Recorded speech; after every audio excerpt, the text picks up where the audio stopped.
Can we talk for a minute about our Integrating Heart and Mind workshop? Absolutely. I'm excited. It's coming up in the fall of 2024. I'm so excited. We changed the format to make it more accessible to people with like work schedules and personal schedules. And so this time we're going to do it 3 hours on a Friday afternoon or evening, depending on where you're at, and 5 hours on Saturday for 2 different weeks in September. Yeah, and it's so great. Like if you're finding yourself stuck in like sticky bad patterns or having communication issues or something like that, or if you want to just like get closer and trust yourself or your partner more, this is the workshop for you. Yeah, and individuals are welcome, couples are welcome. If you're interested in really thinking through how to serve yourself well inside of your relationships, then we've built a workshop that will support you in finding the ways that are just right for you. To sign up, head over to our website at whydoesmypartner.com/events. We hope you'll join us. Welcome to the Why Doesn't My Partner podcast. I'm Jules. I'm Vicky. And I'm Rebecca. We're your hosts. We're also couples therapists and messy humans bumbling through our own relationships every day. We met through our training and practice of relational life therapy. Between us, we have more than 40 years of experience holding hard relational questions with our clients. We're going to bring those questions here. And together, we're going to take a stab at answering those questions. This podcast is not a substitute for therapy. If something you hear in this podcast stirs something deep within you about your relationship, reach out to a couples therapist in your area. All right, and let's dive in with today's listener question. Why doesn't my partner think about everything that has to get done all day the way I do? So many couples have this dynamic. It even has a name in the psychobabble land. Classic overfunctioning, underfunctioning. Yes, I've heard you use that term before. Yes. Yeah. Oh, I like that term. It's just a dynamic between two people where one person just takes on more of the work and the other person takes on a little less of the work. And then over the years, it's just kind of automatic for the person who's taking on a little bit less, kind of not to have to think about it, so they don't. Right, because Jules, right when you said when one person takes on more of the work, my next thought was not the other person takes on less, it was the other person lets them. Because I got to tell you, if my husband's going to take on more of the work, I'm going to let him. By the way, can we give a shout out to your husband who cooks and cleans and is incredible? That he's like clothes. Totally. And I'm going to give a shout out to my husband who I don't remember doing the last time I did laundry. I have no idea. Like, bless him. He took it over. I do the laundry, but no, he's very helpful in the house. Yes, he is. So thank you Totally. for that shout out. He does a lot.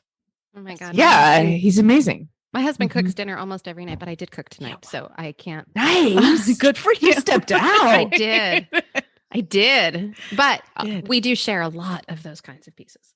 Totally. Mm-hmm. And for a lot of us, it was not always like that.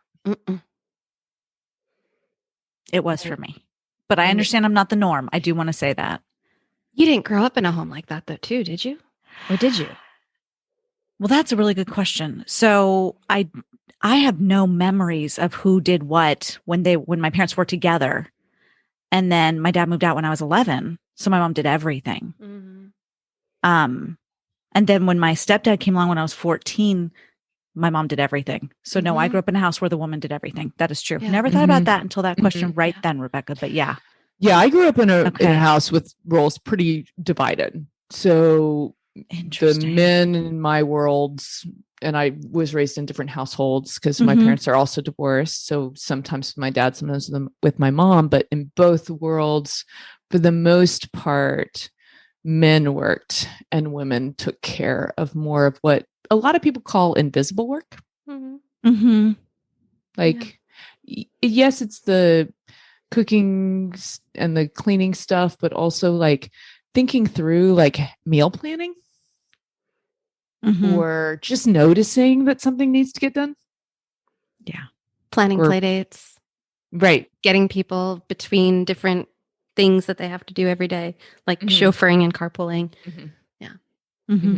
And I grew up with that more traditional split. In my dad's second marriage, he was married to a surgeon. So they both went to work and nobody did it.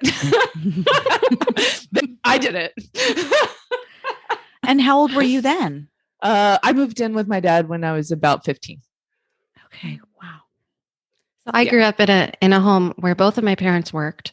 My mom had a school schedule, so she would often kind of drive us all around and do all that stuff. And one of my big memories is actually like after dinner when everybody's like trying to help out and clean up, my dad would just sit there and be like, "Oh, you guys missed a spot. You missed that. You missed that." Like, he would just point out the things. That's not that uncommon. Totally. And my mom did work. So my mom worked a full-time job, but she was also cooking dinner every night. So sometimes we wouldn't eat dinner until like 9 or 9:30 because she got home at like 7 and still it's her job. And yeah. So back to our question then, and this over functioning and this under functioning dynamic. Like I think we've all just painted some pictures. And it does not always have to be men are on one side, women are on the other. True. Because I've seen plenty of same-sex couples in my practice who have this same dynamic. It's really more of like how are we thinking about these roles in the relationship? I've also seen a lot of couples in my practice recently in the past few years where men are taking on more of the over-functioning roles in heterosexual couples, where I'm seeing a lot more men taking on a lot more of those roles and a lot of the women kind of sitting back more. Well, and I think when we get into this, we can get into a space where we're talking about over-functioning, under-functioning, and it sounds like we're saying the over-functioner is really hard worker, heroic, and the under-functioner is a lazy bum. And I want to be really clear that is not what I'm saying. Correct. I'm just saying that for anybody who heard that through this. I appreciate that. That is not true. Because there's actually a relational dynamic here that's happening. Yeah. And in the history of time, the people who have done more of the invisible work do happen to fall in one gender. Traditionally, historically, it's been women. I'm just going to name it. Well, and if we look at the history, right, like especially the history of this country, men often came here first. And then women followed later. Right? Like just the history of how like people came to colonize this land. Right. Well, and I would even say not even just colonizing the land, because my grandparents came in the 1900s and it was still the husband came and then he like went back to get her. So it was the husbands husbands. I'm assuming they're married. They weren't always married. Came to like get settled and get everything ready. I don't even know. And then went back. Make money, establish some sort of homestead. Yes. Thank you. And then went back to the quote unquote old country to bring, I want to say the herd. In my family, there weren't kids yet. So it really about bringing the wife to come. Well, you know what else I'm thinking about is, so my stepdad grew up on a farm in Iowa, and it was super traditional Catholic family, lots of kids, but there was something really different about growing up on a farm. I think, just from stories I've heard from him and his siblings, in that everybody worked all the time because there's so much. That's what I've heard about farms, and nobody went to work somewhere else, so it didn't feel the same as it has since the Industrial Revolution, where people left the home to work. So now we have some jobs that happen at the house and other jobs that happen away from the house. And the roles got split a lot more.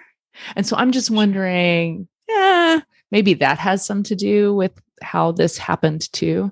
Plus, we can say the word patriarchy. I said it. You did. I'm so proud of you. But I just want to like acknowledge for just a second how hard that is on everyone. because this is a power over hierarchical structure of relationship. There are lots of power over structures of relationship in the world. And I do not think of them as relationally healthy. I think that they're not relationally healthy for everybody that's part of the system. 100%. Whether you're the person who's the person or the part of the system that is holding the power over, or you're the person or the part of the system that is in the power under position and being oppressed. Correct. It doesn't matter if you're the oppressor or the oppressed. It doesn't matter if you're in power over or power under. It is unhealthy for everyone. That's right. It is. It's really super unhealthy for everybody. And I also want to acknowledge that whoever's in the power under position hurts more and feels that more and is the likelier one to complain. Yes. So sometimes when we have like an overfunctioner, underfunctioner dynamic in a relationship, sometimes it's built in with like a power over, power under structure. And a lot of times the person doing the invisible work is in the power under position, and it hurts. It's exhausting. Yeah. Yeah. There's a feeling of, you don't see me. Do I matter? Do you even know all of the stuff that I'm holding? Do you even know what I'm doing? Do you know how much I do around here? Yeah, totally. And I can't even tell you how many times I've heard that in my office or with friends. Yeah. You know?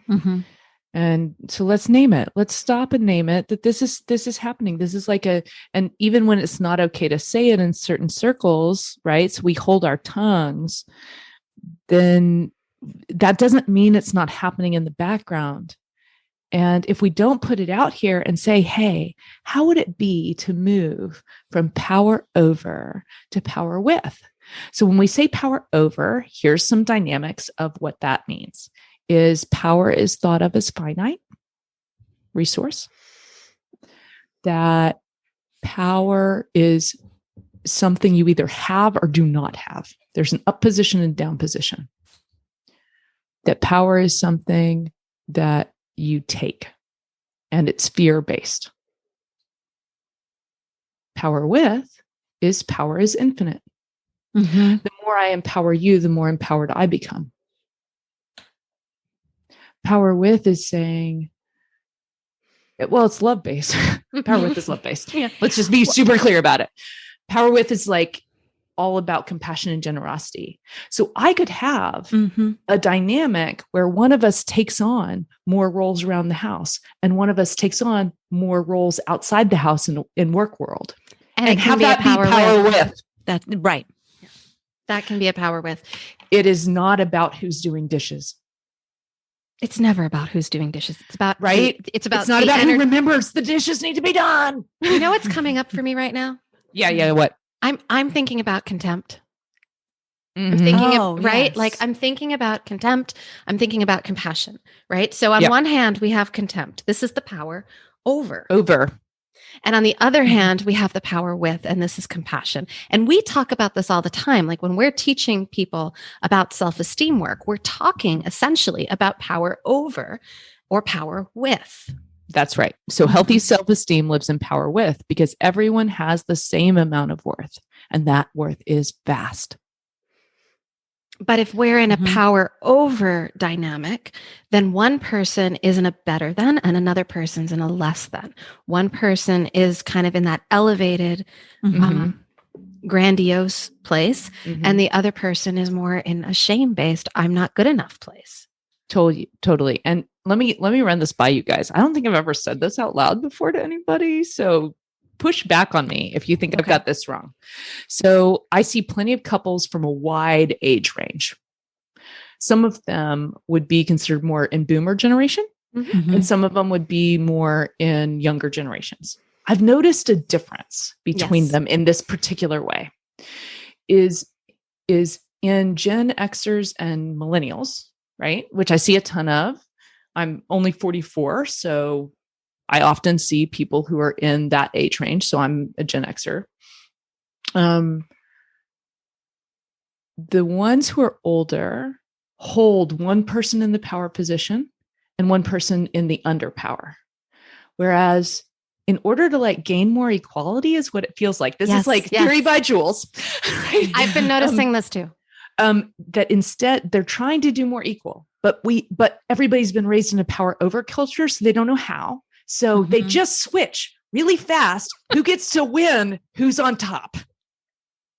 Are you seeing that? I'm totally seeing it. I don't know if I am or not. Can you give me an example? Yes, I probably am, and I just don't know how to name it.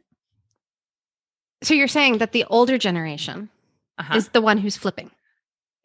Or the younger generation. The younger generation toggles really fast. Toggles. They do. They toggle super, super quick. Super quick. And what I'm seeing is that the younger generation, they come in with the same problems. Right? The dynamics and the issues and what they're, the over-functioning, the under-functioning, the power with the versus power over, like it's all the same stuff that we're working on. But there's more, it's almost like genders become more fluid. And so the way that they carry their gender roles also becomes more fluid. And whether they're a heterosexual couple or a lesbian couple or a gay couple, like there's a fluidity around who's in the power over position, but they still have the power over dynamics. Fast. Yes. Power over dynamic has not changed. So but because we don't have a vision for how to do power with, we're just trying to make it better. And in trying to make it better, well, I don't want to, I was talking to someone not too long ago who was saying, well, my mom was resentful of being taken advantage of by her husband, and I don't want to live that life. Yeah. So I won't. And what was happening is they were rapidly moving back and forth, trying to become more contemptuous than the other one. Like, who gets to be the most contemptuous? And I have a name for that. Yeah. What is it? I call that matriarchy. That like neither is healthy. It's when the women follow the unhealthy model of patriarchy and still want the power over, rather than both coming. And I think I actually might have gotten that from Terry's book. I'm not going to lie, but he doesn't call it matriarchy. And so I tell my couples, still patriarchy. It's still the dynamic of because matriarchy, I think of differently. Sure. Right. I think I know what you're saying. But I think I know what you're saying too. Yes. And it's like,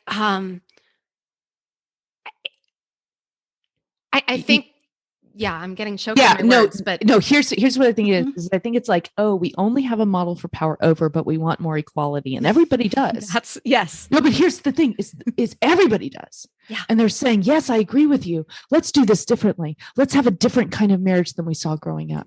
Yeah. Let's have a different kind of marriage than some other people do. Let's figure out how to do it equal. You matter, right? And I matter, and we're going to make this equal. But because there's no map to follow about power with, because nobody's seen it, we accidentally end up just flipping fast who's on top in the power over dynamic. So there's keys, though, to move from power over dynamics to power with. And toggling who's on top will not work. That's not it. I think there's another dynamic in there. And I think it has a lot to do with the infusion of equal rights and feminism. And women working and wanting to earn as much as men work and wanting to value themselves in certain ways. And which all makes complete sense. Like, like why do men earn more per dollar, than women do? Right. Like, those kinds of pieces. And I think in the context of the family dynamic that's evolving over the years, there's this, women still often want to prove themselves, like I can support our family. I can, right? And so there's societal pieces that come in an overarching way to the family system. Totally. Well, I don't think we get to deny, and this is one of the things that drew me to the relational life therapy model, was that I don't think we can look at a family system outside of culture. Yeah. And that each person in that family is raised in a culture. And I'm just a systemic thinker this way, I guess, but thinking about how the cultures at work, the cultures I was raised with, wherever it was I grew up, whatever my family system looked like growing up, what influence did they have? And most of our families are in a power over type of system. So can we give people a tool? We love tools, please. we love tools. So let's give one tool that helps move from a power over dynamic to a power with dynamic. And this one is a hard one. And Rebecca, I want you to bring in Bonnie Badnock on this one, because I think she has a really good explanation of why. So the tool is direct request. Yeah. But direct request can be hard. Can you share Bonnie's thesis about why? Her thesis? I don't know if I can share her whole thesis, but probably not. There's this idea that like early on in our lives, we were kind of wired to naturally know how to make direct requests. And they were shut down. We were shut down, right? And we learned pretty quickly that that wasn't going to be the way to get our needs met and to keep the family system intact. Running. Yep. And so we started doing other things. Like we learned to go around sideways. Yeah. Get really angry. Manipulate. Like a lot of different things, right? Or we just learned that we held it in and we, our needs weren't important, or right. Learn to treat our needs as not important. Right. Learned not to speak up, because it was often dealt with in a power over system. So I don't know. Do you guys know Kim John Payne? Yeah. He's a lovely parenting coach guy. He's written so many books, and I think he has a Simplicity Parenting. And I think he has a really lovely view in his developmental model of how to do power with parenting. Okay. That has lots of boundaries for children. I'm thinking, I'm like scanning his model from what I know of it. Right. So thinking about moving through the governor phase, and then the gardener phase, and then the guide phase. In each phase. So for anybody who doesn't know his work, quick, because we're already making the longest podcast we've ever made. His model just says, hey, at different times in a child's life, they need a different kind of parent to show up, because they developmentally change. So the type of guidance they need at different times of development shifts. And so in the governor phase, which is all the way through like age 7 to 9, somewhere in there. Yeah, around 9 years old. Yep. That phase is very authoritarian parenting. So clear boundaries, here are the directive, rules. I would think. Directive. Yeah. But also clear. With lots of freedom. It's super clear. It's clear without a lot of stuff around, and lots of freedom. But within really tight boundaries, and those boundaries are held very firmly with a lot of kindness. So like I was talking to him not too long ago, and he said something about like, oh, well, what if a little one came in and said their little brother is stupid? The parent might drop down on the ground with them and say, you know what, that word is unkind. And in our house, we do not use words that are unkind. So let's not say that. So it's not about power over. Don't you do that, right? It's coming down, being on the same level, but being very clear, very boundaried about it. And then later on, it changes to the gardener, who is asking a different kind of question and helping growth in a different kind of way. Right. And letting the little seeds bloom as they will a little bit more on their own. So the boundaries around that change, but it's very much a power with parenting model, but with still having a gardener in charge. And then it moves on to guide in the teenage years. Anyway, for anybody who wants to check him out, I highly recommend Kim John Payne. But I think how does this tie in with what you were saying about Bonnie's work? Is so many of us were raised with power over parenting.